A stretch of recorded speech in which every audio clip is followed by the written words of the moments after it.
आज हमारा next lecture है, continuation of the previous lecture है जिसमें हमने डिस्कस किया था कि जेंडर और इक्विटी क्या रिलेशनशिप है इनका मैल न्यूट्रिशन के साथ। तो आज हम डिस्कस करेंगे कि पोवर्टी का विशियस साइकिल किस तरह मैल न्यूट्रिशन को इंक्रीज करता है और किस तरह ओबिसिटी या अंडर न्यूट्रिशन दोनों फैक्टर्स पोवर्टी की वजह से इंक्रीज होते हैं। तो हम शुरू करते हैं अपना आज का लेक्चर, पोवर्टी एंड न्यूट्रिशन। अच्छा, पोवर्टी को इस तरह डिफाइन किया जाता है कि जब इंडिविजुअल के पास ये एबिलिटी भी ना हो या इतने रिसोर्सेज भी ना हो कि वो अपनी बेसिक नीड्स, जो ह्यूमन बेसिक नीड्स हैं, उनको पूरा कर सके, वो पोवर्टी है। और एक्सट्रीम या एब्सोल्यूट पोवर्टी वो होती है जब एक इंडिविजुअल की डेली वेज डॉलर 1.25 यानी कि 125 रुपए के लगभग या 140-50 रुपए के लगभग उसकी डेली वेज है और वो अपनी मुश्किल से गुजारा कर सकता है। That is known as absolute poverty.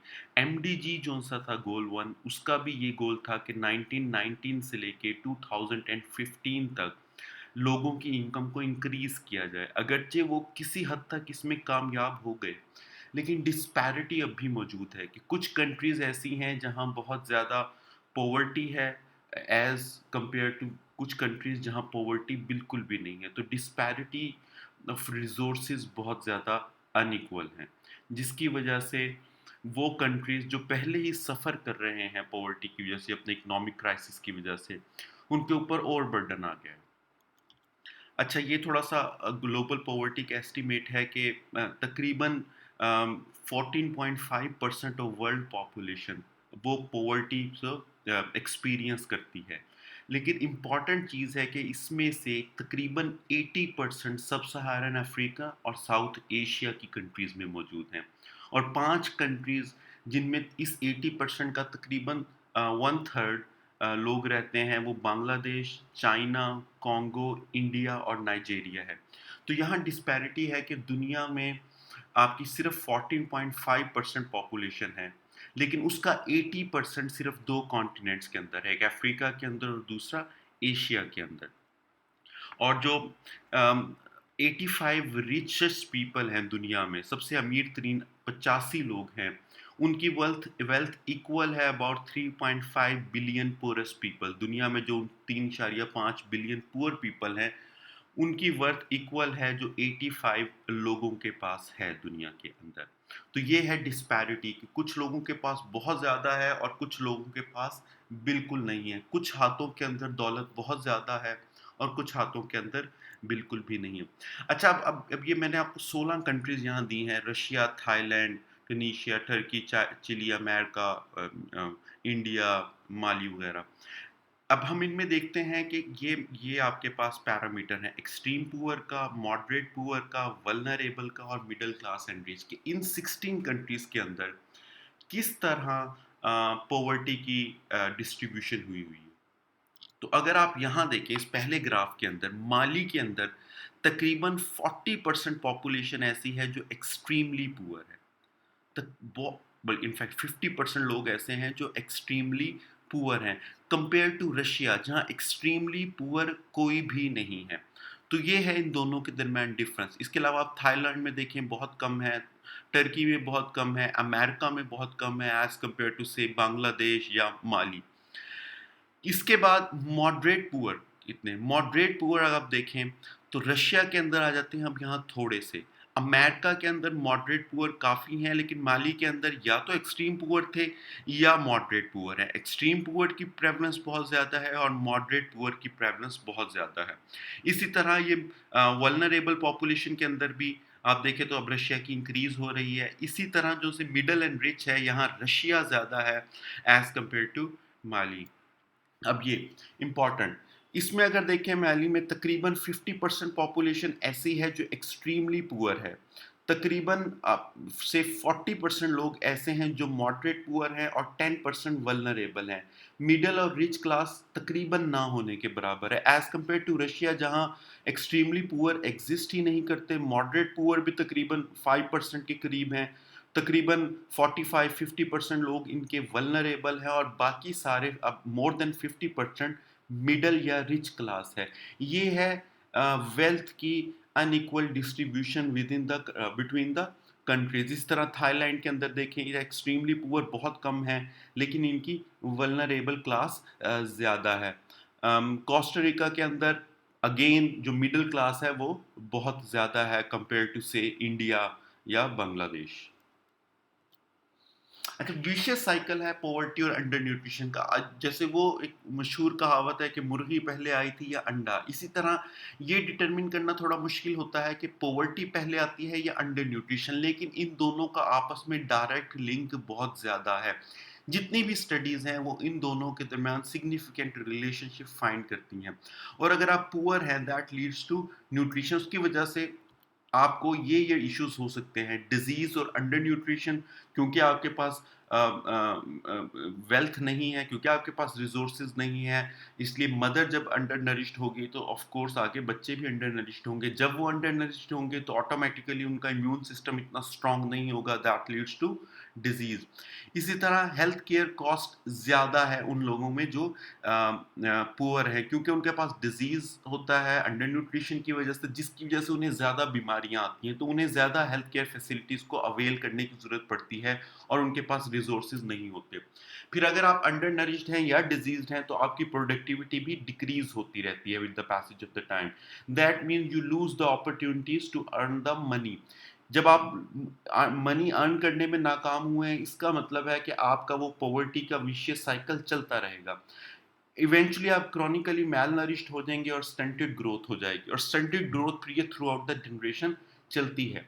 इसका ये एक विशियस साइकिल मैं आपको दिखाना चाह रहा हूँ कि किस तरह अगर पॉवर्टी या लो इनकम है, that leads to malnourish pregnant women, क्योंकि वोमेन की रिक्वायरमेंट प्रेगनेंसी और लैक्टेटिंग पीरियड के दौरान इंक्रीज कर जाती है, लेकिन जब पहले ही रिसोर्सेज पूरे नहीं हो रहे तो वो अपने होने वाले बच्चे को प्रॉपरली नरिश नहीं कर सकती, जिसकी वजह से अंडर नरिश्ड फीटस आ जाता है। अंडर नरिश फीटस आता है तो लो बर्थ वेट आता है बेबी का। जब लो बर्थ वेट आया है तो ही और she is vulnerable to physical and mentally stunted growth. या तो वो फिजिकली डेवलप नहीं हो पाता या मेंटली उसकी ग्रोथ नहीं होती। That leads to stunted adult, जिसकी वजह से एडल्ट भी जो फिजिकली और मेंटली दोनों स्टंटेड हो सकते हैं। इससे दो काम हो सकते हैं। इंक्रीज रिस्क हो सकता है नॉन कम्युनिकेबल डिजीजेस का, क्योंकि आप स्टंटेड ग्रोथ है, मेल नरिश्ड है, आपका इम्यून सिस्टम इतना अच्छा नहीं है, तो आपको डिफरेंट नॉन कम्युनिकेबल डिजीजेस होने के चांसेस है, जिसकी वजह से मॉर्टेलिटी और मॉर्बिडिटी डिजीजेस की इंक्रीज करती है। यही काम डायरेक्ट पॉवर्टी भी कर सकती है कि फूड इनसिक्योरिटी की वजह से छोटी उम्र के अंदर ही मॉर्बिडिटी और मॉर्टेलिटी इंक्रीज हो जाती है। ख़ास तौर पे वो बच्चे जिन्हें डायरिया का इशू होता है और पॉवर्टी भी है और मदर उन्हें वेल नरिश नहीं कर पाती, तो डायरिया की वजह से या निमोनिया की वजह से बहुत से बच्चों की अर्ली एज के अंदर पुअर फैमिलीज के अंदर डेथ हो जाती है। दूसरा, स्टंटेड एडल्ट्स की वजह से लो ह्यूमन कैपिटल आता है, इंडिविजुअली भी, फैमिली भी और कंट्री में भी वो इतना पार्टिसिपेट नहीं कर सकते। लो इनकम होती है, जॉबलेसनेस होती है, तो दोबारा पॉवर्टी आ जाती है, क्योंकि ये विशियस साइकिल है, पॉवर्टी से शुरू होता है और दोबारा पॉवर्टी के ऊपर ही खत्म होता है। अच्छा, ये कुछ स्टडीज हुई हैं जिन्होंने फाइंड किया है कि पॉवर्टी और अंडर न्यूट्रिशन और इनइक्विटी का क्या क्या ताल्लुक है। 2012 में एक स्टडी हुई कोलंबिया के अंदर, जिन्होंने सोशो इकोनॉमिक स्टेटस और मैल न्यूट्रिशन के दरमियान लिंक देखा। अकॉर्डिंग टू देम कि पुअर फैमिलीज के अंदर वो बच्चे जिनकी एज अंडर 5 होती है, उधर मैल नरिशमेंट 21.8% है, as compare to the rich family जिनके अंदर मैल न्यूट्रिशन सिर्फ 4.5% है सेम एज के बच्चों के अंदर।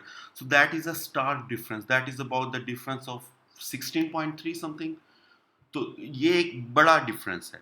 इसी तरह एक और कोहोर्ट स्टडी हुई थी पॉवर्टी और चाइल्ड अंडर न्यूट्रिशन में इन 4, इथियोपिया, इंडिया, पेरू और वियतनाम के अंदर, जिन्होंने कहा था कि अगर बच्चे ऐसे घरों में पैदा हों जहां हाउस होल्ड इनकम कम हो तो उनके चांसेस इंक्रीज हो जाते हैं स्टंटेड ग्रोथ के। यही रिजल्ट तकरीबन एक और स्टडी जो बांग्लादेश में हुई है, रूरल बांग्लादेश ने, उसने भी यही फाइंड किया है कि न्यूट्रिशन और सोशो इकोनॉमिक स्टेटस का डायरेक्ट लिंक होता है।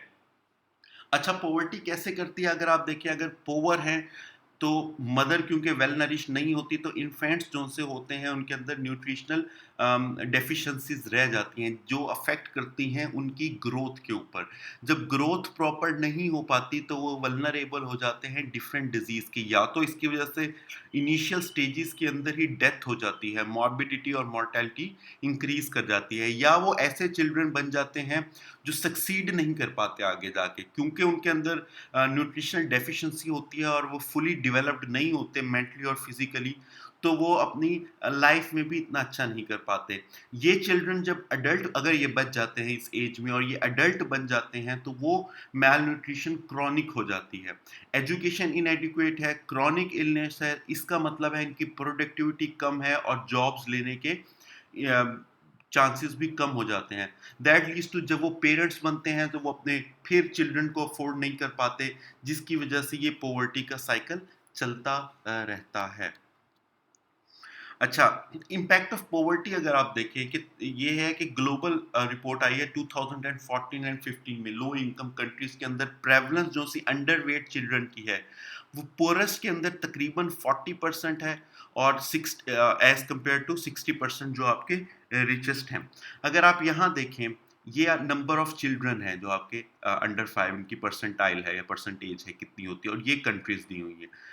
तो अगर आप सिर्फ बांग्लादेश के अंदर देखें तो अबाउट 25% लोग जो उस 40% पॉपुलेशन से ऊपर रहते हैं, यानी कि जो वेल ऑफ है, उनके अंदर स्टंटेड ग्रोथ होती है एज कंपेयर टू वो पुअर लोग जो उस कंट्री में रहते हैं, उनके अंदर तकरीबन 45% है। इसी तरह आप जितने भी कंट्रीज में देख लें, ये सारे कंट्रीजों से ऊपर आपका रेड वाला है, ये शो कर रहा है उस 40% पुअर लोगों को जो उस कंट्री में रिजाइड कर रहे हैं। इन 40% लोगों के अंदर मैल न्यूट्रिशन बच्चों में ज़्यादा है एज कंपेयर टू जो उसी कंट्री के वेल ऑफ लोग हैं। इसके इधर अगर आप देखें तो कॉन्गो के अंदर तो आपको ये नज़र आएगा तकरीबन 28% वो लोग हैं, उन बच्चों के अंदर मैल न्यूट्रिशन है जो गरीब फैमिली से ताल्लुक़ रखते हैं। अबाउट 40% पॉपुलेशन और 60% पॉपुलेशन में सिर्फ 20% बच्चे ऐसे हैं जो मैल नरिश्ड होते हैं। तो ये बड़ा इंटरेस्टिंग ग्राफ है अगर आप इसको ज़रा गौर से देखें। अच्छा, रिड्यूस पॉवर्टी करने के लिए हमें गवर्नेंस के किन किन असूलों पर काम करना है। एक तो पॉलिटिकली स्टेबल होना चाहिए। जो कंट्रीज पॉलिटिकली स्टेबल नहीं होती वहाँ आम तौर पर चांसेस ज़्यादा होते हैं मैल न्यूट्रिशन के। क्यों? क्योंकि फूड सिक्योरिटी इंश्योर नहीं होती, डेवलपमेंट अच्छी नहीं होती कंट्री की, जिसकी वजह से चांसेस जो से होते हैं अपॉर्चुनिटीज जॉब्स की वो कम हो जाती है। दूसरी, रूल ऑफ लॉ है कि आपके रिसोर्सेज को इक्वली डिस्ट्रीब्यूट होना चाहिए। कुछ पॉपुलेशन होती है जो वल्नरेबल होते हैं इनजस्टिस के लिए, और कुछ पॉपुलेशन होती है जो अबव द लॉ होती है, तो इसकी वजह से डिस्पैरिटी ऑफ रिसोर्सेज आ जाती है। फिर वॉइस एंड अकाउंटेबिलिटी होनी चाहिए कि डेमोक्रेसी है तो अकाउंटेबिलिटी भी होनी चाहिए। अकाउंटेबिलिटी एग्रीकल्चरल प्रोडक्ट्स और जो फैमिली हैं, जो फार्मर्स हैं आपके, उनके ऊपर ज़्यादा अगर आप कंसंट्रेशन करें, क्योंकि आम तौर पर इस लो इनकम कंट्रीज़ के अंदर एग्रीकल्चरल सेक्टर में फार्मर्स का तबका आम तौर पर गरीब तबका होता है, तो वो ज़रा डिसएडवांटेज ग्रुप होता है, उनकी वॉइस नहीं होती। तो जब तक आप उनकी आवाज़ को अपने डेमोक्रेसी के सिस्टम में शामिल नहीं करेंगे, जब तक वो अपने मसाइल खुद बयान नहीं करेंगे, आप उस इशू को एड्रेस नहीं कर सकते। कंट्रोल ऑफ करप्शन, इसकी prime example Pakistan, India, Bangladesh, Nepal वगैरह हैं, कि जहाँ फॉरेन एड बहुत ज़्यादा आती है इन इश्यूज़ को एड्रेस करने के लिए कि आप अपने फूड सिक्योरिटी के सेक्टर के ऊपर पैसा लगाएं, बच्चों और मदर की हेल्थ हेल्थ के ऊपर लगाएं, नॉन कम्युनिकेबल डिजीज़ को एड्रेस करें, लेकिन करप्शन की वजह से वो पैसा सही जगह पर नहीं पहुंच सकता। अगला इन्वायरमेंटल गवर्नेंस है कि जो आपके रिसोर्सेज है, जैसे सॉइल है, आपका वाटर है, आपकी सनलाइट है, आपकी रेन है, आपकी फॉरेस्ट है, उसे सस्टेनेबल रहना चाहिए। सस्टेनेबल मतलब कि उस हमसे आने वाली जनरेशन को भी उन रिसोर्सेज के को एक्सप्लोर करने की उतनी ही अपॉर्चुनिटीज़ होनी चाहिए जितनी हमारे पास है। दुनिया ने एक सिस्टम वर्ल्ड बैंक ने बनाया है कि किस तरह पॉवर्टी को रिड्यूस या हंगर कर सकते हैं। इसमें एक है इन्वेस्टिंग इन एग्रीकल्चर, क्योंकि जिस कंट्री का एग्रीकल्चर आम तौर पर अच्छा होता है या ज़्यादा इन्वेस्ट हुआ होता है, वहाँ आप एड्रेस कर सकते हैं पॉवर्टी को। जैसे पाकिस्तान के अंदर हम लेंटिल्स और चिकपी बहुत ज़्यादा खाते हैं, हमारी तकरीबन 70% कंजप्शन है, लेकिन हम सिर्फ ग्रो करते हैं अपनी कंट्री के अंदर 10 से 15%। बाकी 40% तकरीबन हम ऑस्ट्रेलिया से इंपोर्ट करते हैं, 10% हम और डिफरेंट कंट्री से इंपोर्ट करते हैं, क्योंकि हमारे पास हमने इन्वेस्ट नहीं किया अपनी एग्रीकल्चर पे। हमारी बैरन लैंड थी, वो प्रोडक्टिव नहीं हो सकी। हमारी फैमिलीज थी जो सी फार्मर फैमिलीज, वो प्रोग्रेस नहीं कर सकी, मॉडर्न टेक्नोलॉजीज की तरफ नहीं आ सकी, क्योंकि हमने उसमें इन्वेस्ट नहीं किया। दूसरा क्रिएटिंग जॉब्स है कि आपको जॉब्स क्रिएट करनी पड़ती हैं पॉवर्टी और हंगर को एड्रेस करने के लिए।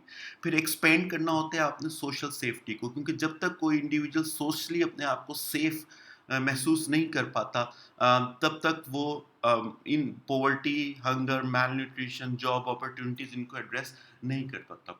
दूसरा अगला आपका है कि न्यूट्रिशन प्रोग्राम्स को आपने एक्सपेंड करना है, और ख़ास तौर पर उन बच्चों के जो ज़्यादा वल्नरेबल हैं अंडर द एज ऑफ 2। और फिर यूनिवर्सलाइजेशन ऑफ एजुकेशन, एजुकेशन तमाम लोगों को देनी चाहिए, क्योंकि एजुकेशन का डायरेक्ट लिंक है मेल न्यूट्रिशन के साथ भी, पॉवर्टी के साथ भी। फिर प्रमोटिंग जेंडर एंड इक्वालिटी, क्योंकि मेल न्यूट्रिशन का ज़्यादा शिकार माएँ होती हैं, फीमेल जेंडर होती है, और फीमेल जेंडर जब ज़्यादा शिकार होती है तो उसकी आने वाली नस्ल भी उसका शिकार होती है। फिर protecting the vulnerable countries specially during the crisis, वो कंट्रीज जो वल्नरेबल हैं, जैसे अफ्रीका की कंट्रीज वल्नरेबल हैं जब कोई बड़ा क्राइसिस आता है। हमने सुनामी के दौर में देखा, इवन अब हम कोरोना के सिनेरियो में देख रहे हैं कि किस तरह वो कंट्रीज जो पहले ही वल्नरेबल थी वो और ज़्यादा वल्नरेबल होती जा रही हैं। तो हमारा ये 3 लेक्चर्स का की मैसेज क्या है कि डिस्ट्रीब्यूशन ऑफ रिसोर्सेज को इक्वल होना चाहिए, ख़ास तौर पर बेसिक हेल्थ केयर की फैसिलिटीज़ को। Low income groups, women, children, rural communication और सोशली एक्सक्लूडेड ग्रुप्स जो उनसे होते हैं वो ज़्यादा वल्नरेबल होते हैं इनइक्विटी का। तो कोशिश ये करनी है कि इन ग्रुप्स को आप इन्वॉल्व करें। फिर आपकी जेंडर इनइक्विटी का न्यूट्रिशनल स्टेटस क्या है? आमतौर पर फीमेल और बच्चे ज़्यादा इसके वल्नरेबल होते हैं। फिर अंडर न्यूट्रिशन को पॉवर्टी के साथ बहुत ज़्यादा लिंक है।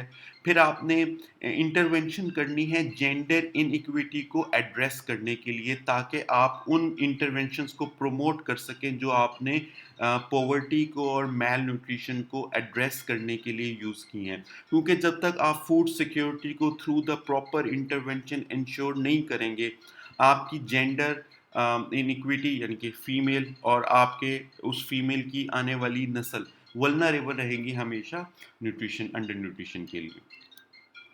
अच्छा, तो ये आज का हमारा लेक्चर था। अब ये तकरीबन आपका लेक्चर ख़त्म हो गए हैं 3 वाले। इसके अलावा नेक्स्ट मेरे ख़्याल में ज़ूम मीटिंग इस दफ़ा हम करेंगे सैटरडे या संडे को हम ज़ूम मीटिंग करेंगे। और आपकी मेरे ख़्याल में कल मैं एक और लेक्चर अपलोड करूँगा। अगर एग्ज़ाम्स 20th को ही हैं तो हम कोशिश करेंगे कि अपना सिलेबस 20 से पहले ख़त्म करें। तब तक के लिए थैंक यू और अपना ख्याल रखिए।